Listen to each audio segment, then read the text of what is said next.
Back to average.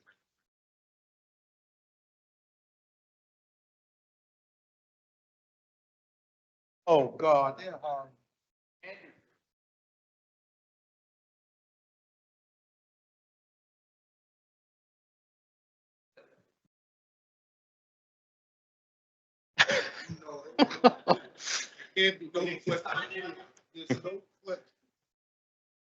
You know, because of what you just said, I don't believe you, Councilperson Solomon.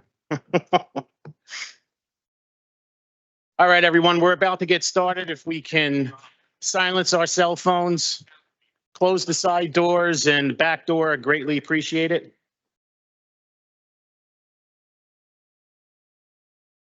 Hey, good evening, everyone. We are on the record. Today is Monday, the 20th day of October in the year 2025. This is a City Council caucus meeting of the Jersey City Municipal Council. We had a scheduled 4 p.m. start. The clock on my cell phone is showing 4:07 p.m. May we have a roll call for the commencement of this caucus? Councilperson Ridley. Here. Councilperson Hewlings will not be in attendance. Councilperson Baggiano. Yeah. Councilperson Saleh is not here. Councilperson Solomon. Here. Yeah, I know he's here. Councilperson Gilmore. Present. It's an inside joke. Councilperson DeGise. Here.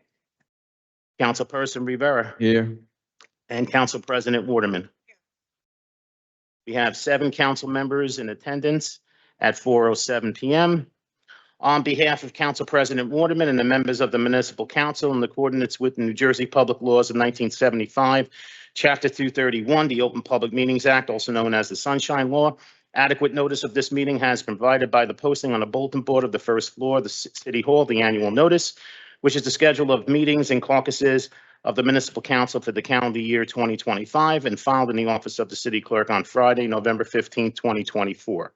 In addition, at its time of its preparation, the agenda of this meeting was similarly disseminated on Friday, October 17, 2025, at 6:22 p.m. to the Mayor, Municipal Council, Business Administrator Corporation Council, and the local newspapers, and posted on the city's website, so I can certify as to our total compliance with the Sunshine Law. And I just want to take this opportunity to congratulate my son and now my daughter-in-law on their marriage on Saturday, and happy birthday to my daughter-in-law today.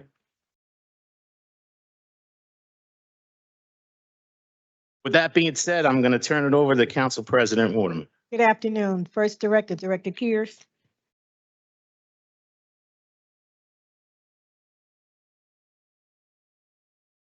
Good evening, President Waterman, members of the council. I have one item before you today. It's item 10-12, Resolution 25663.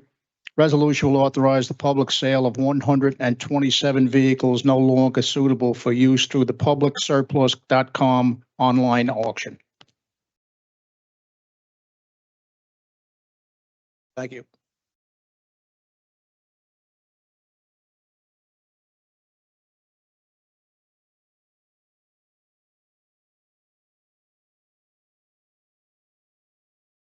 Evening, Council.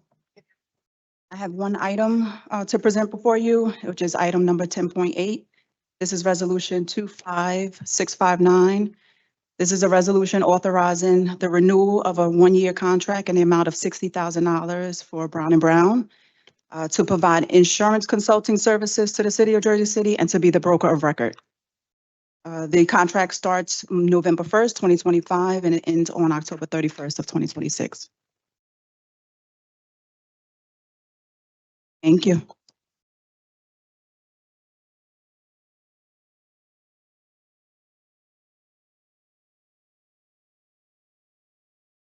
Good evening, Council President and council members. I have agenda number 10.7, Resolution 25-658, resolution recommending the award and execution of a service agreement with Empower Retirement to administer the city's deferred compensation plan.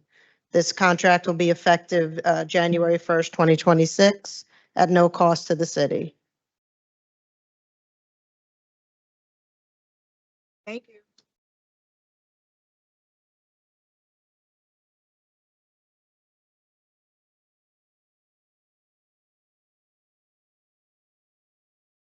Good evening, Council President and Council. I have one item. Item number 10-2, Resolution 25-653 is a resolution authorizing the acceptance of the grant funding for from Hudson County Open Space, Recreation and Historical Preservation Trust Fund for the Lowe's Theater exterior rehabilitation in the amount of $500,000.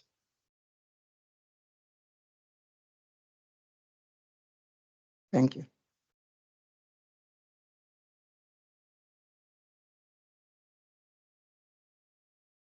Good afternoon, Council President and council members. I have one item, agenda number 10.1, Resolution 25652.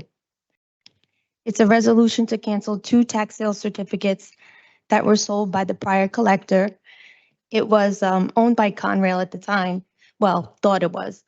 It's actually owned by Port Authority, and you're not able to lien Port Authority. Nothing is coming from the city. It's water and sewer funds that are being refunded. Thank you.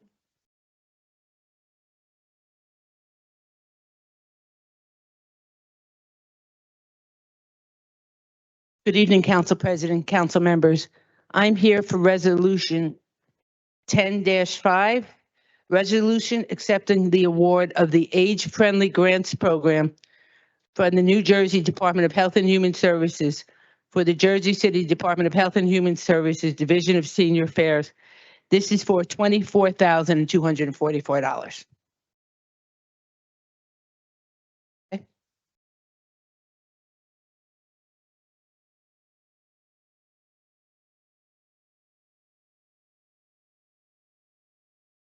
Good afternoon, Council President, members of City Council. I have one item for your consideration, Resolution 25657, item number 10.6, a resolution authorizing the acceptance of additional grant funding from the County of Hudson Department of Health and Human Services Office on Aging, a mid-year allocation for the senior nutrition programs for a total allocation of $425,598. Thank you. Thank you. PG?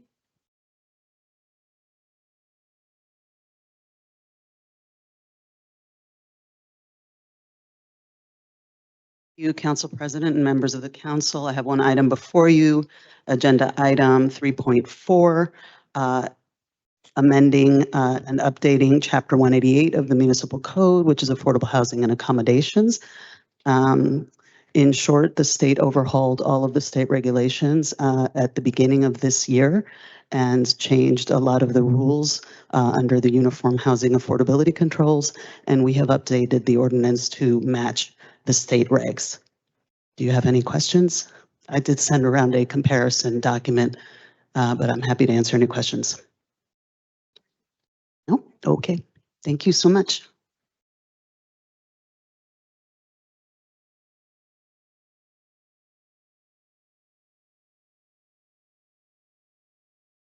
Hello, Madam President and members of the City Council. The Division of Animal Care and Control has one resolution for today. It is agenda number 10.4, Resolution 25-657.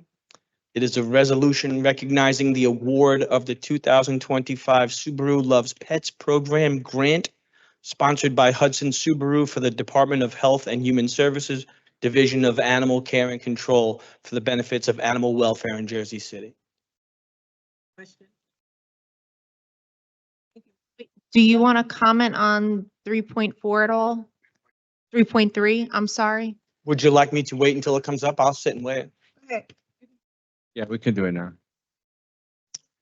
So what's also on the agenda is City Council introduced resolution banning pet stores in Jersey City. We would like to also include, if it's possible, the banning of the sale of homebred animals. So the resolution covers pet shops, but it doesn't cover home breeders.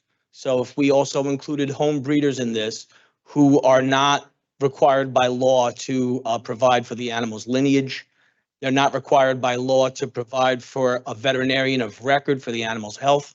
They're not required by law to provide for the animal's vaccination history. And these animals are not only a concern for public health, they certainly contribute to overwhelming your municipal shelter. We would like to have them included in the resolution, which we fully endorse. Brittany, is that a substantial change if we do something like that? Yes, there would be a substantial change if we introduce it. Or how about, let's say if we introduce it, but we want to amend it before the second reading, can we do that or just? Well, yes, that's when the substantial change would kick in. We can amend it up until introduction on Wednesday. But if we introduce it as is on Wednesday and make that change, then it would have to go back to first reading. Or we'll just. So the idea can would look be into is to put it in before Wednesday to make those additions to the ordinance. Yeah, so Or we, if you would like to introduce it at the next meeting and have us consider what the director intro- put forward. Councilman, if you want it to be on this meeting, you just need you or someone of your staff to meet with the law department prior to Wednesday. They can change the language, they can go forward. No, it hasn't Cancel. been introduced yet. Till after introduction. okay. So we'll be in contact with you tomorrow. Mark, I just want to say, I told you yesterday, Dana called in about a cat that was hurt on a Sunday, and I was surprised your people showed up. I was very pleased of how you've changed that organization down there. Thank you very much, Councilman. The people of Jersey City have animal problems 7 days a week, and I think it's only fair that they expect and get a response on all 7 days. Thank you, sir. No, thank you, because it's a shame the way some people treat these animals. Save the cat, Rich? Yep. Not me, Dana. Okay. Where's the cat at now? He's being taken care of. That's it, Mark? Yes, ma'am. Okay, thanks. Thank you. Thank you. Tanya? I was surprised that you.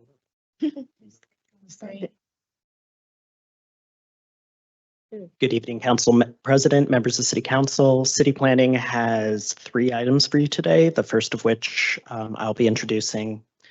It is Ordinance 25-115, item 3.5 in the agenda, and ordinance amending Chapter 345 in the Municipal Code and the Municipal Zoning Map to create the Hackensack. Pull it up, 3.5. 3.5. Yes, 3.5, correct. To create the Hackensack River Greenway Overlay District. This overlay district is part of our master plan implementation. It coordinates the public creation of the Hackensack River Greenway along the Hackensack River waterfront with private development along the western shore of Jersey City. All development applicants along the river will be required to develop, maintain, and manage a section of the Greenway, including but not limited to the Greenway alignments that the county has defined in their plan for the Greenway. In terms of ensuring performance, we're asking for a developer's agreement that will be required, as well as public access agreement, and Greenway sections will have to abide by rigorous design standards that were developed in coordination with county staff. In order to accommodate the costs of providing the Greenway on private property, developments within the overlay zone get a lot coverage exemption and credit defined via formula in the ordinance, where essentially the 30-foot easement that is required to be dedicated for Greenway creation would be subtracted from any lot coverage calculation for development in the area. Questions? So when you say subtract it, so they'll give up the portion that infringe upon a greenway for extra density? Not density. So lot coverage is essentially how much impervious surface, whether that's building or paving, et cetera, that can cover a lot. And so the area that is dedicated for the Greenway will be subtracted from the amount of lot coverage. Oh. Yeah, so this isn't we're not accommodating via density, we're accommodating via lot coverage. Can you give me an example of an example of how this will look in real time? Because I'm visioning, and I can be wrong. Let's say if a building have to have a certain amount of setback, but they fall in this zone would they now be able to come up above the setback? Not necessarily setback. For example, let's say you were building a new, a lot of this is off of Route 440. Let's say you were building a new big box store, like a Target or something like that. And normally, because of our lot coverage requirements, they would have to include green islands with things like trees in the middle of the parking lot. What we're basically saying is in exchange for creating the greenway with the pathway and all the landscaping instead, you don't have to put that tree in the middle of the parking lot where it's less Oh, okay, useful. so you essentially swap it. Okay. Any more questions here? Next one, go ahead. Afternoon, I'm here on item 3.2, ordinance 25-112. It's an ordinance of the Jersey City Municipal Council amending the official zoning map and incorporation of IZO compliance provisions. This is like the item that Matt DeSilva just explained. This is an item that was recommended in the Jersey City Master Plan land use element. This is concerning properties in and around Upper Route 139,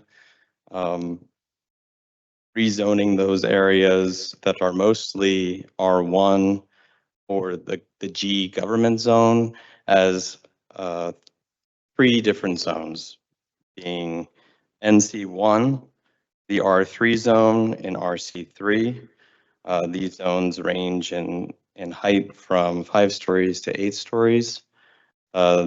There was, we incorporated and did outreach with councilperson's office. We adjusted down the rezoning from NC 3 to the R3 zone, as well as some other areas from NC2 to NC1.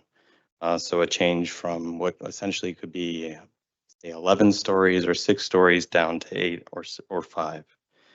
We also sent this information or preliminarily to the community association in that area, and this change meets several recommendations in the master plan. Matt, where does this go from? Yeah, so how far up 139? Good question.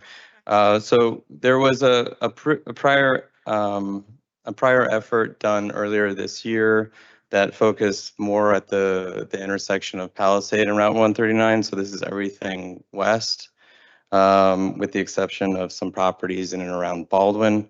So there's a small piece between Concord and Baldwin Avenue.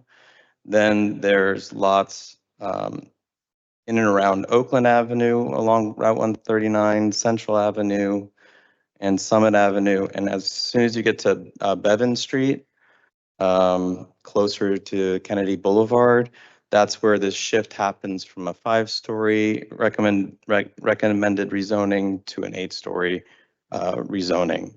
Then there are a couple smaller lots that are further off 139, which are recommended as RC3, which is lower still. And those lots currently consist of multifamily housing, a vacant lot, or a misapplied zone. Actually, there's I think a nonprofit owned or privately owned property, which is currently zoned for government use. And that's a misapplied zoning designation. All right. Brittany, I would like this to be tabled. I had a meeting with the people on upper end of 139. They are furious. They have not really been consulted about this. They want to have a meeting. I had a meeting Saturday night. We had the Sergeant B. Anthony affair. I spoke to several of the older residents in that area. They're a little confused about this. They want to have a meeting. They want to sit down with you and Tanya, and they want this whole thing explained. Most of them are deadly against this, all this development along 139. City's getting overcrowded, overpacked, and people are tired of it. So Matt, let's arrange a meeting. I'm asking that this be tabled until a future date and we get everything settled and know exactly what the heck is going on. Because the people, especially in the upper part of 139, do not want this. So, Councilman, you can make the motion to table it on Wednesday and you can talk to the administration, see what they want to do, if they want to withdraw it for you. Otherwise, you can make the motion. all right, on Wednesday, I'll make the motion to table it then. Withdraw. Withdraw. Withdraw? Withdraw as a first. I call it withdraw, I call it tabled. You know, the fact is that people are just getting tired of all this development. They're tired of what's going on. They're tired of the traffic. And this is going to create many, many problems in that whole area. Matt, do you guys do a community meeting with regards to this or? So this is a recommendation that is backed up in the small area vision plan of the master plan, which was adopted in 2021. That effort included thousands of survey respondents, meetings up to about 20 public meetings. This was a recommendation from that effort. We saw that as being sufficient for moving this recommendation forward. I admit, I guess, everyone's memory can be short from time to time, but we saw that effort and that amount of work being a way as moving this recommendation forward, just like the Hackensack Riverfront Greenway. There was no public meeting on that either. This is an effort to move these recommendations forward. Matt, were you at the meeting on Beacon Avenue about a year and a half ago on this, where about 150 to 200 people showed up and they were furious? And I've spoken to most of them, Carol and the rest of them from Beacon Avenue and that whole area. I spoke to the people the other night again, and they want further explanation. They do not want all this development along 139. And we have to sit down and speak to the people.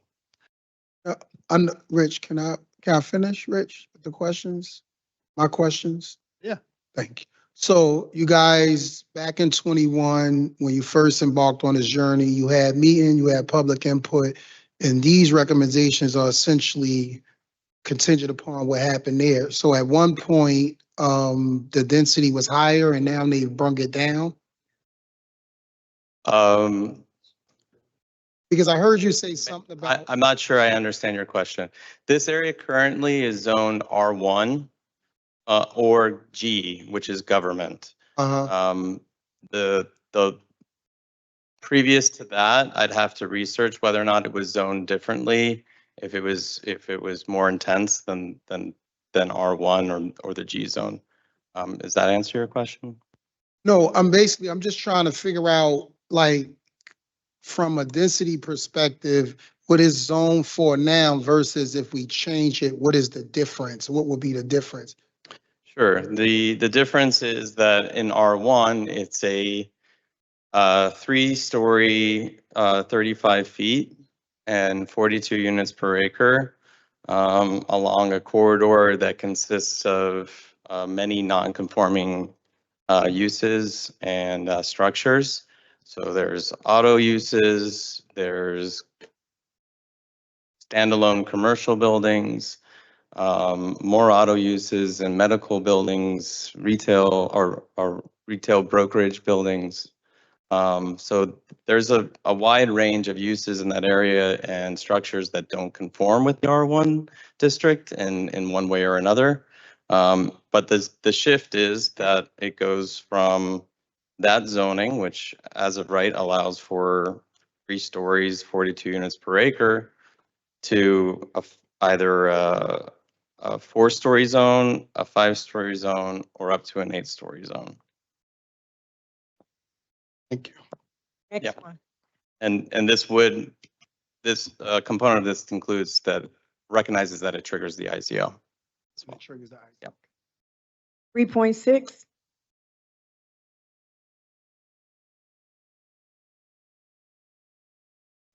I have item 3.6 on your agenda, which is the Baker Street redevelopment plan amendment. I know that they've been meeting with the councilman on and off for the last 4 or 5 years at this point. And we've finally come to, I think, some kind of compromise. And the compromise is that the maximum height is the maximum height that's currently allowed in the plan, which is 12 stories.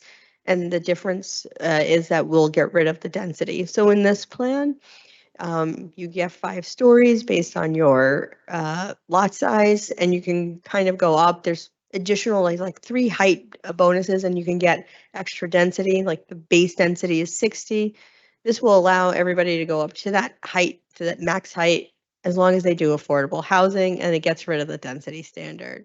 I know that the history here, of course, is that we were previously looking at 20 and 30 stories. Yeah. And now I think we're looking at something that's a lot more reasonable and will have the affordable housing. Question? Thank you. Danny?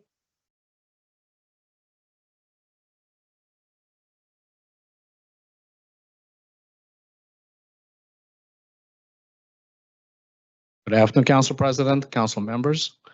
For your consideration, I have one item on the agenda today, and it's ordinance number 25-111, agenda number 3.1.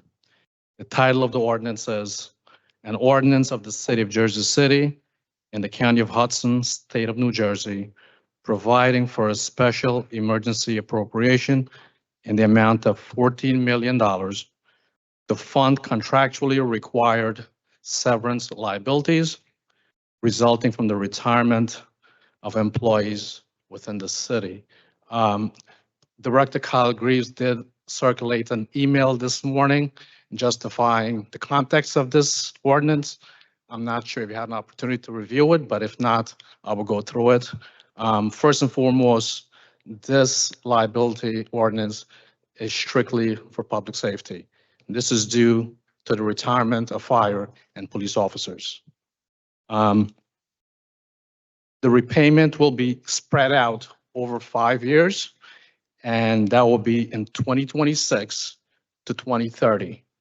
And it will be an equal installment of $2.8 million plus the interest, which is approximately 2.5%.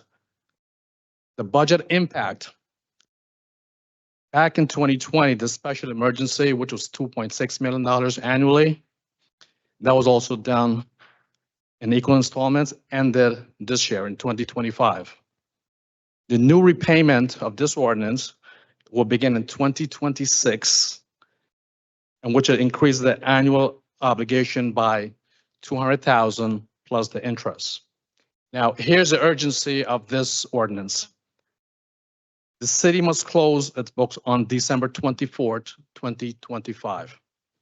Without closing the $40 million plus, any cash deficit will need to be raised in the 2026 budget, which will significantly impact taxpayers and fiscal stability. Now, for context, if we were to have this additional $40 million in an annual appropriation in this year, that would have resulted in an overall tax increase of 4.72% rather than the 0.97% increase which was adopted by the council. Any questions?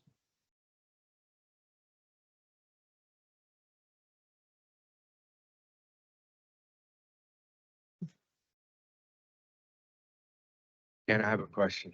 Sure. So for the future hirings of both police and firefighters, what does this do to that? This has nothing to, this is strictly, Councilman, strictly for the retirement. So any new police officers or fire will be captured in the current budget. Councilman, for a quick refresher, we've done this every year. This is based off the Christie legislation that required us to make some of these payments, but not do the balloon payments. This is where we could pay that, but not directly impact the budget per year. So we're allowed to bond out for it to minimize the disruption or the obligation of the taxpayers.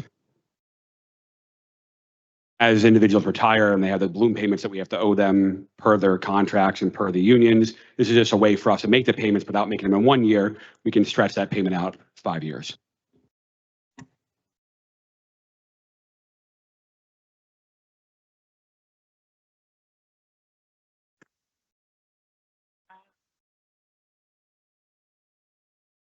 Is this something that's common with other municipalities of our size? I'm curious. I think other municipalities do it. And I will get you those municipalities that actually do it on a yearly basis like this. Well, like, we said, this will be spread out over 5 years.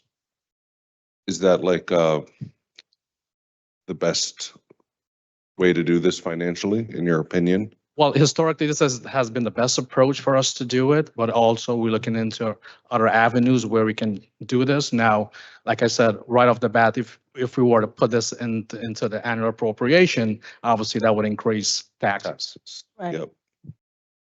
Councilman, the issue that we deal with is that some years it could be 5 million, another year it could be 20 million. It all depends on the class retiring and the obligations of those individuals retiring. So this is a way to kind of stabilize it. So it's not a up and down burden on us, depending what year it is and what the circumstances are. Because you can't anticipate basically who's retiring and all of that. That is correct. Oh, and we have to do the budget before they retire, I assume? Yes. Okay. Wow. Okay, okay, Danny, Thank you. we trying to just absorb this. Oh, sure. That's what we're trying to do. Absolutely. You No know, worries. because I know with police and fire, the retirement is always depending on who's going out. But, trying to figure out how does the overtime, is effective in this, with them? How much overtime do they get? Yeah. Right, because they have a lot of overtime too. So they always say that's the majority of our budget. President, overtime wouldn't affect their pension, so these payments don't include that. I know. And this doesn't affect Nothing. us being able to pay them for overtime or anything else. It's completely separate with it. But Danny, you're looking into other ways in which we can do this, right? Because going out bonding all the time, we still paying it. I don't care how you say it, we're just not paying it all at once, but we still paying it. So like I said, the finance department is actively working with the BA's office on, other options, how to mitigate this process moving forward. Okay, all right. Thanks a lot, Danny. Thank you. Thank you. Jennifer? I just want to record Councilperson Soleil present at 4:19 PM. So we now have 8 council members present. Yes. Good afternoon, Council President, council members. Congratulations, Councilman Soleil. Congratulations, Sean. I have 2 items for you today. Agenda number 1013, Resolution 25-664. This resolution is to designate a loading zone on the east side of Erie Street, just south of Pavonia Avenue, to be in effect Monday through Saturday, 7 a.m. to 5 p.m. The next item is 1014, Resolution 25-665. This is a resolution to consolidate the bus stops on Palisade Ave at Jefferson Ave and Prospect Street. Just the northbound bus stops, and the new bus stop would be at Palisade and Waverly. That's it. Thank you. Jennifer, do you have anything to do with all these permits being issued for people to work on the weekends and everything? Yes, that's me. Well, it's got to stop. 6:30 on Sunday morning, my phone's ringing. They're down on Broadway and what was it, Broadway and Sip or Broadway and Tonnelly? Broadway and Tonnelly, waking everybody up in the neighborhood, bringing in tractor trailers and everything. When the cops got there, they said they had permits. This morning, same thing. This cannot go on. People are tired of it. You can't wake people up. You can't make noise in the neighborhood. Nobody's enforcing the construction rules in the city. They got them working on buildings. The people on Sip Avenue and the senior citizens house have had it also. It's got to stop. Understood. the project that happened on Tonelli, that had to do with a crane, and we typically leave the crane construction and crane removals to the weekends because it is difficult to have those road closures during the weekdays. And I know that night work is pretty unfavorable in that neighborhood, so we did have that done on the weekend, At but 6 o'clock in the morning and people calling me at 6 o'clock in the morning, waking me up to tell me they're being disturbed. I didn't get one call. I got several calls. People are furious about this. It cannot go on. Jennifer. How long is, stop. how long is it going on, Jennifer? Do you know? it was just the weekend. Okay. That's it. And then, how about the movie detail on, up by, what is it, on Baldwin Avenue? You have anything to do with that? I'm not too familiar with that one, but I can look into it with. Look into it because the people, they're telling people they can't park. They're telling the people in the houses there, they can't turn their lights on at night because they're filming. What are they, crazy? You know? Understood. Thank you, Jennifer. Thank you.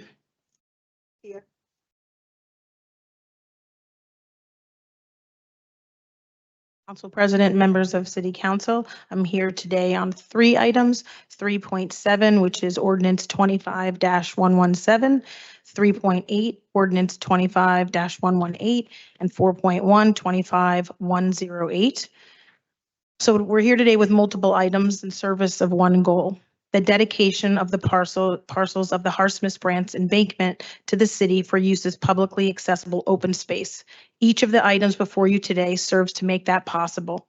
Those items are as follows: a settlement agreement, that's 3.7, a pilot application for Block 1 development site, that's 3.8, and an amendment to the inclusionary zoning ordinance, which is 4.1. It was actually introduced at the October 8th meeting. We asked that all 3 be heard for the November 12th meeting for second reading. The history of how we got to these documents in their specific form is important. Approximately 8 years ago, the Albanese organization was brought in by the Hymans to negotiate a settlement deal with the city and its parties to ongoing litigation regarding the Harsmith Branch embankment parcels. The parties that make up the city et al. Are the City of Jersey City, the Embankment Preservation Coalition, and Rails to Trails. Over those years, we have worked to find an acceptable agreement to all parties among the turmoil of changes of the market, politics, and a pandemic. The settlement in front of you is the result of hundreds of hours of discussion between the parties, and it's not perfect. It represents the best compromise possible between all of these parties. So what's in the document? What is the solution that we have negotiated in this settlement? There's 8 parcels that make up the embankment blocks. We refer to them starting at the easternmost block at Marin Boulevard as Block 1. They go all the way to Block 8, which is just west of Newark Avenue, backing up to the freight rail tracks and up the hill that extends to Journal Square, with a future connection to the Bergen Arches. This deal turns over blocks 2 through 8 to the city as publicly owned accessible land, publicly owned land. Yes, it will be accessible as well. Block 7 has a portion that's privately owned. It has one piece that's privately owned. It'll still include a 30-foot public walkway. So we'll create this connection among all the parcels. So Block 1 will be developed. It'll be developed with the zoning that was put in place in 2012, so long before this negotiation happened. The zoning, with one modification, the zoning currently allows for 400 units of housing and 200 hotel units. This settlement agrees to allow them to build all 600 units as residential. They'll build within the height and bulk requirements that the zoning allows. This does not change the zoning envelope. They will build 15% affordable housing on the 200 units that are converted from hotel to residential. Block 1 will include a 30-foot walkway along the entire block, including a grand stair to get up to the walkway, as well as an elevator and public bathroom. Also, as part of this agreement, the developer will not only build all the improvements on Block 1, but they will build a bridge that connects Block 1 to Block 2, and they will build out Block 2 as a public park. Though initial designs have been circulated for that block, it will be designed through an open public process with input from community members, including the Embankment Preservation Coalition, who has strong vision for the future of the embankment parcels. And lastly, the developer will build a new ball field on the site of the existing Roberto Clemente ballpark to solve a long troubled drainage issues and finally make it a field that can be utilized in multiple weather conditions. This is a high-level summary of the settlement deal. The other items in front of you are ones that are in service of this settlement. Future steps will include a planning board hearing to review their preliminary and final site plan approval, a redevelopment agreement with the JCRA that details these same development facts in the agreement, as well as a detailed schedule and timeline details. Brittany can cover the other questions you have in terms of the legal aspects of the settlement. But I just wanted to say thank you to some people who worked very closely on this, and I believe are the reason that we have this deal in front of you today. I can't thank everyone on the project, but I'd like to take, because there's way too many, but I'd like to take a minute to thank some that spent an enormous amount of time on this. So that includes former Corporation Counsel Peter Baker, Brittany Murray, John McKinney of the Law Department, who worked on this when we know they're pulled in so many directions. Joe Bauman from MSB, Maureen Crowley, Stephen Gucciardo, and Sean Gallagher from the Embankment Preservation Coalition. They have a strong and unwavering vision for this land and continuously pushed us all to make this deal the best deal it could possibly be for the people of Jersey City. The Albany's organization. At this point in my career, I've worked with hundreds of developers, and I don't think I know many that would have hung in this long and spent so much money for something that was so close to failure so many times as this deal has been. The mayor and city council, of course, for your continued support in this long and difficult solution. I hope we can count on your vote for these items to end the 27-year embankment conflict. This truly is a historic day. I'm going to turn it over to Brittany. She's going to go through some of the details of the actual legal side. And then we do have NW here as well to talk about the financial aspects of the pilot as well as the developer. Thank you. Okay, thank you, Anicia and council. Just very briefly, because if you have questions about the actual project, that's going to be for the others. But for me, just to give a background, litigation started in this case back in 2005 when Conrail sold a segment of the Harsmith branch. And at that time, the Embankment Preservation Coalition joined with the city in objecting to the sale. And we filed many different litigations in the last 20 years. So from my count going through all our files, it spanned multiple corporation councils, multiple mayors and councils. We litigated 21 cases in the state court. And then we have filings at the STB, the Surface Transportation Board, that have been ongoing for many, many years. So a settlement, the proposed settlement agreement in this case would resolve all these legal matters between the signatories relating to the legal abandonment of the rail line by Conrail. It would, as Anicia described, permit the redevelopment of Block 1 and preserve the right-of-way on that parcel and require transfer of blocks 2 through 6 and then a portion of Block 7 and Block 8 to the city. We will not be paying for it at that time once the transfer occurs. So how the mechanism works in the settlement agreement, there are settlement conditions. This agreement is also attached to the ordinance.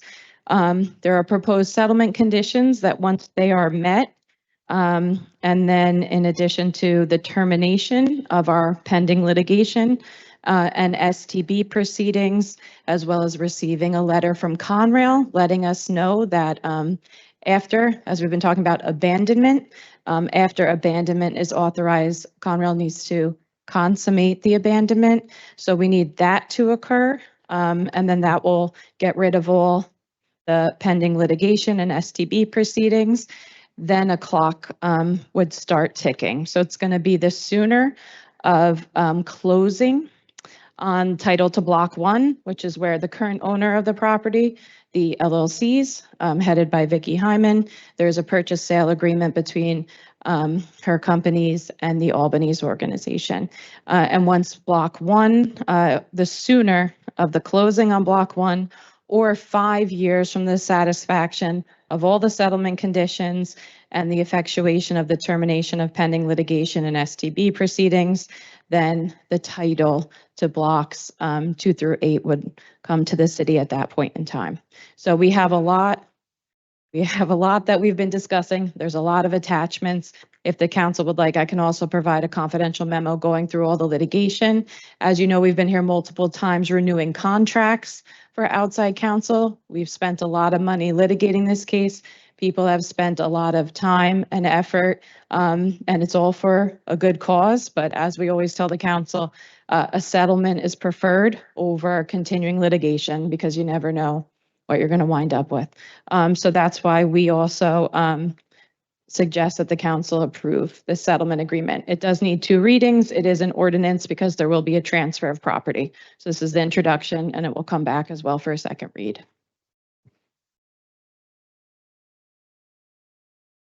Any questions, anyone? Aren't we going to hear from Gene Polino? No. Yeah, NW is going to go first on the pilot and then. Are you Mike Hanley, NW Financial? Financials may be the kind of simplest part of this equation for you. I believe you received a memo going through the details. The project at conventional taxes would have a yield of about 5.4% and an internal rate of return of around 5%. The pilot would take that yield to 5.96% and an IRR of 7.9%. The project provides $40 million in value of public benefits and 30 affordable housing units. The project and the economics of the project based on the settlement that's agreed on and the financial terms of the pilot produce what is the lower level of a financeable project for the developer. It also generates, initially around $3 million to the city's budget when it's stabilized and over $120 million over the term of the pilot. Questions? Questions? Thank you. Next.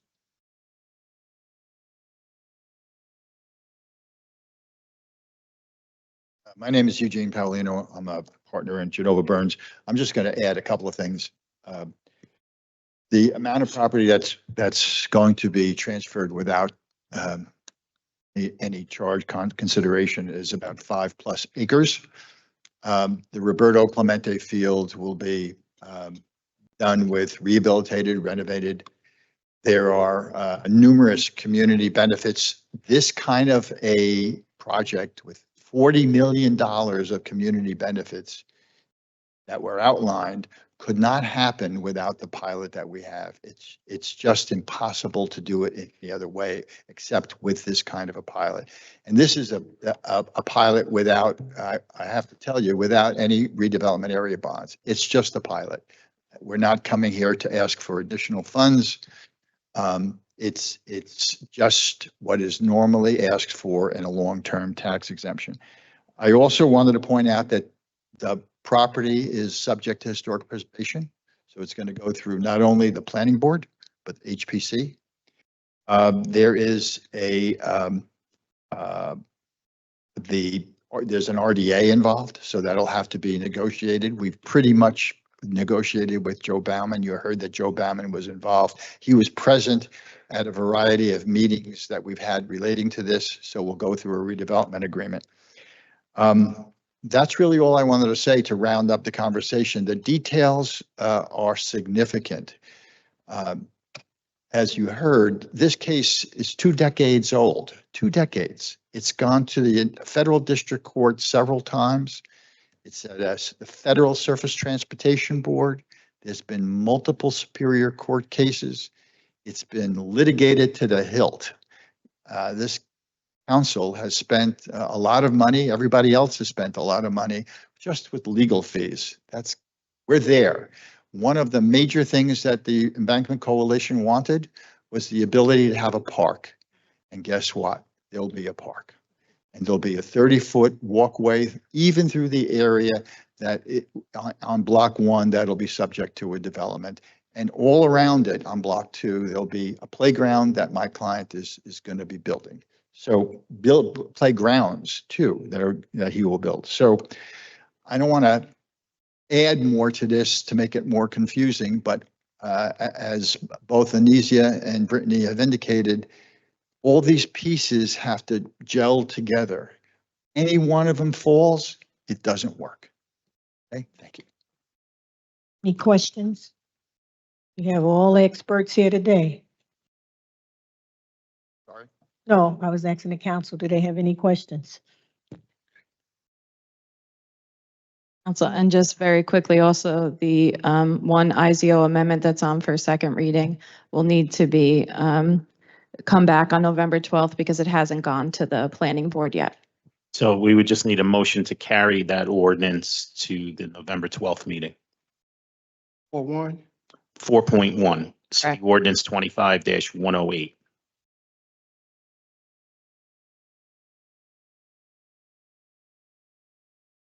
Good afternoon. I'm Chris Albanese. I appreciate your time today, Council President and council members.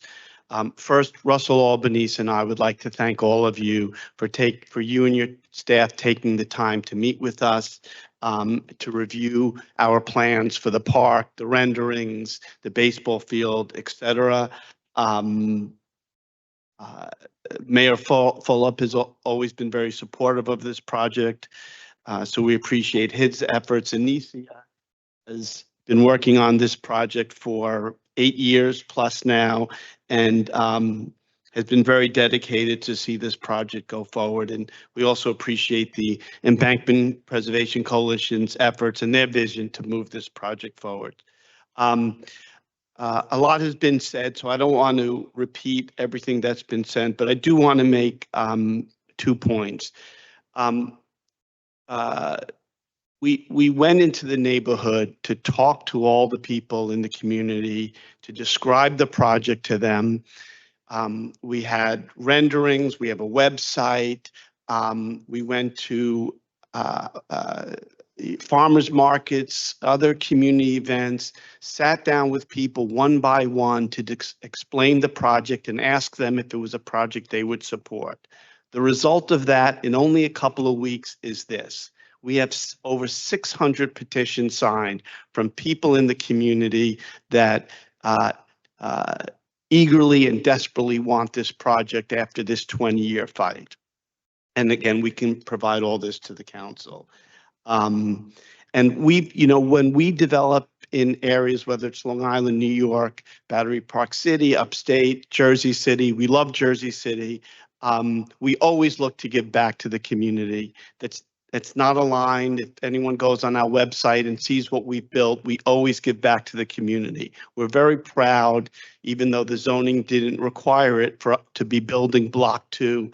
As Jean said, 2 playgrounds, open space, walk path.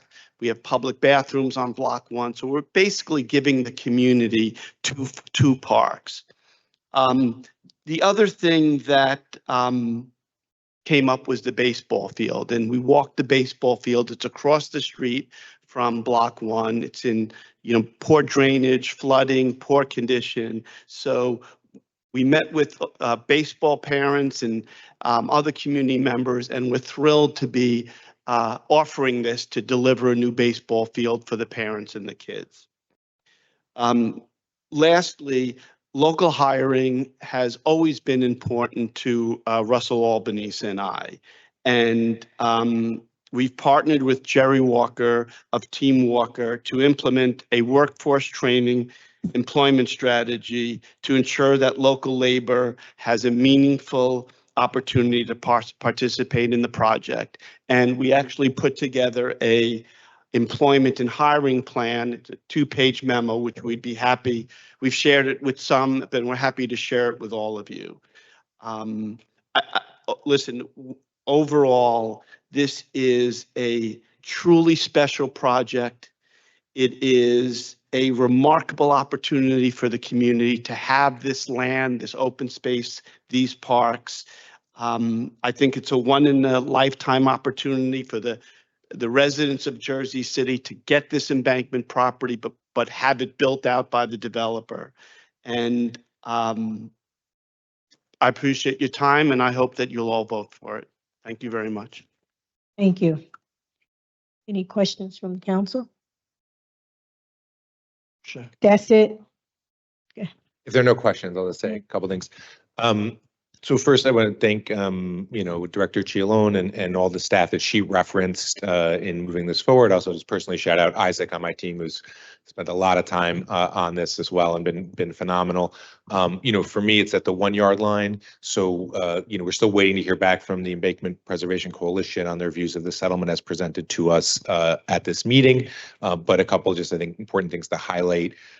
First, on the issue of affordable housing, one thing that we brought up was, the initial as of right project was 600 units. It was 400 market rate and 200 hotel.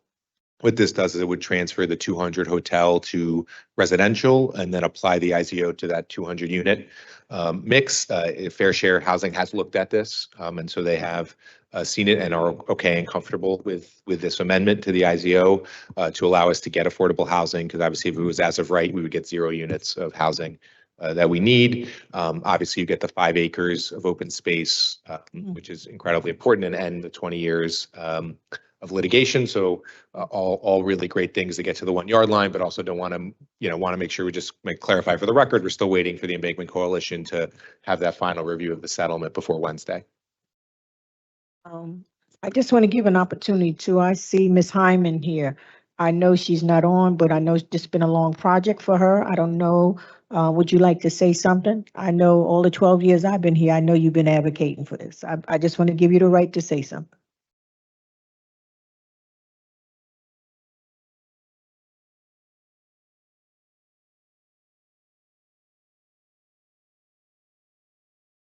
Very unprepared. I just want to say thank you to all of you for your time and efforts. And I'm very, very happy with my partners that I'm working with on this project. And I hope that you'll all see that we're going to do some very good things for the city. Thank you. Thank you. Thank you, Ms. Hyman. Okay, that's it? No more? Thank you, thank you, thank you. Sean, you can take it from the top. Okay. All first readings were touched on earlier, 3.1 to 3.8. Item 4.1, second reading ordinances. Just to reiterate, we're going to need a motion to carry this ordinance to the November 12th meeting. So then all of the 6th Street embankment associated ordinances will all be heard at the same meeting. Next, item 4.2, City Ordinance 25-109 is an ordinance supplementing Chapter 332, Vehicles and Traffic, Article 2, Traffic Regulations, amending Section 332-9, stop intersections to designate various intersections into multi-way stop intersections. And then item 4.3, City Ordinance 25-110 is an ordinance authorizing the City of Jersey City to enter into a lease purchase agreement as a lessee with Jackson Square Office LLC as a lessor for a 9-story office building to be constructed on block 22502, lots 36 to 37 between Orient Avenue and Kearney Avenue on Martin Luther King Drive, and ancillary improvements throughout Jackson Square. BA, I think they want to table this. I gotta eat. Yeah, so this, based on my feedback from what you guys, the council discussed last time, I think we want to carry this at least one more meeting. I think it will require a motion by council if the clerk wants to confirm. Sure. So this will be another ordinance that will require a motion to carry this meeting, to carry this ordinance to the next meeting, which is November 12th. Sean, I've been getting calls. People are saying, we're building this building. Meanwhile, our police stations are falling apart. We need a second precinct that's been reopened. A couple of the other precincts are a shame, and nothing's being done about them, but they're willing to build another building, which we really don't need. When we have all the buildings down in MLK and half of them don't have people in them. If I could just add, I have no carrying it, it's fine on my end, but the point I just want to emphasize here is, we just got to stop spending money We have a tough budget situation, taxes have gone up, and while I think this project has merit and is a bad project, but it's going to be, starts with $5 million annually once it's built and up to 9 million.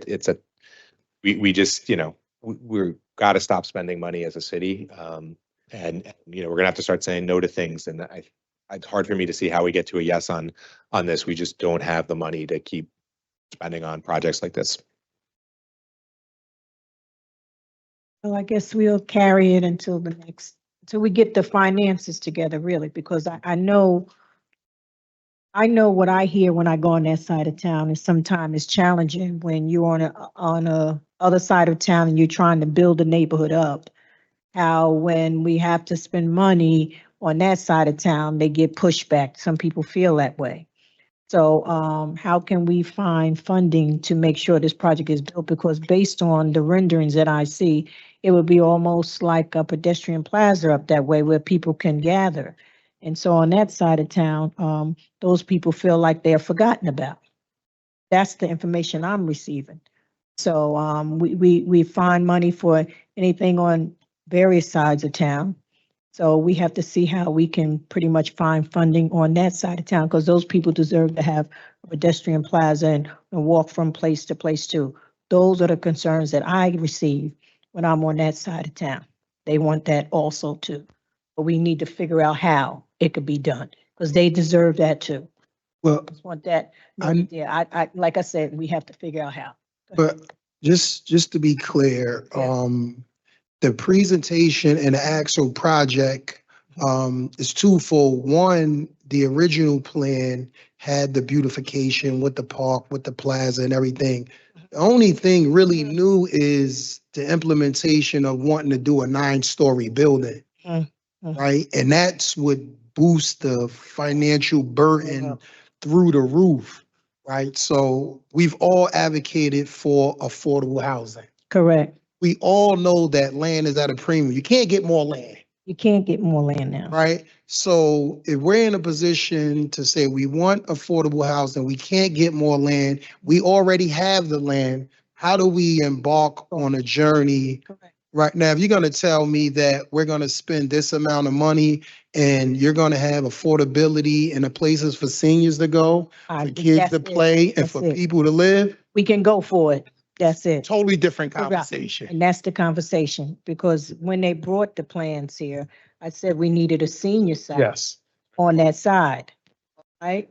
And so if all of that can be figured out, then we can move forward with this plan. But I just wanted on the record that that side of town deserve certain luxuries too. Yes. I keep hearing luxury housing on this side of town. They deserve it too. So as they going back and we are carrying this, tell them to figure that out, how that can be done. Okay?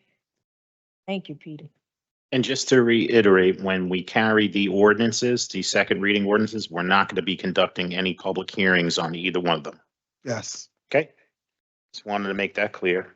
And we have public requests for hearing. Right now, we have 51, but the last two are duplicates, so we have 49 total. On our petitions and communications, any questions or comments on items 6.1 through 6.27? Hearing none, any questions or comments on office communications 7.1, 7.2? Any questions or comments on report of directors 8.1 or 8.2? We have our claims and on to our resolutions. Items 10.1 and 2 were touched on earlier. Item 10.3, City Resolution 25-654 is a resolution of the Municipal Council of the City of Jersey City in support of House Resolution 1178, introduced in the House Committee on the Judiciary of the 118th Congress, and urges bill to be reintroduced into the 119th Congressional session, proclaiming a declaration of environmental rights for incarcerated people. Items 10.4 through 10.8 were touched on earlier. Item 10.9, City Resolution 25-660 is a resolution authorizing the payment of a claim submitted by Millennium Strategies LLC for providing grant Consultant Services. I believe the BA, we're going to be withdrawing this one and carrying it to the next meeting. That is correct. Thank you.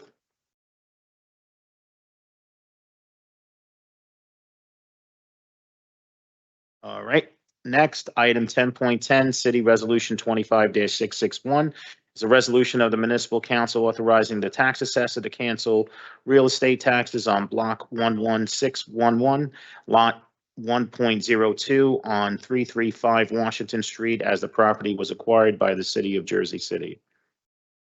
Item 10.11, City Resolution 25-662 is a resolution of the Municipal Council authorizing the tax assessor to cancel real estate taxes on Block 11506, Lot 2.01, C0509, C8003, C8004, C8005 on 155 Bay Street as a designated unit and theater have been acquired by the City of Jersey City. Items 10.12 through 10.14 were touched on earlier. Item 10.15, Resolution 25-666 is a resolution recognizing the legacy of the Church of God in Christ Temple and its founding and current leaders. And 10.16, Resolution 25-667 is a resolution recognizing the life ministry and consideration of Bishop Dr. Eddie F. Williams, Jr. With that, may I have a motion to adjourn at 5:12 PM? Motion. Motion made by Councilperson Saleh. May I have a second? Second. Second by Council President Waterman. All in favor of the motion to adjourn at 5:12 PM? All council members present, please say aye. We are out of here at 5:12 PM. Thank you so much, everyone watching at home and everyone present. Remember, teamwork makes the dream work. Have a great rest of the day and night and stay safe.